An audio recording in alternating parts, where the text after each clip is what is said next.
Welcome back. So today I'm going to show you how to move files, how to copy files from phone storage to SD card. Your phone storage has been hanging, there's a lot on it, there's no more space, and you want to move some files from the phone storage to SD card. How do you get about it? Now what you need to do is just go to your phone and go and look for your files, either your files or your file manager. So I'm going to find my files, or you can go to file manager. Once you click on it, now go and search. Is it your image? Click on the image. Once you click on the image, all the image is going to here. Click on this three dots. Once you click on this three dots, then click on select all. Then click on the three dot again.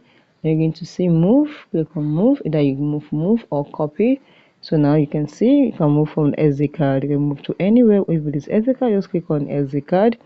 Then you can see now what you need to do is just click on the folder you wanted to move them. You can just click on this. Once you click on this, you can add a new folder. If you don't want to add any folder, just click on move here. Once click on move here, all the files or the images from your phone gallery is going to move directly to your SD card to create more space for your phone. It's very easily. So guys, if you found this video helpful, smash the like button, drop a comment and subscribe.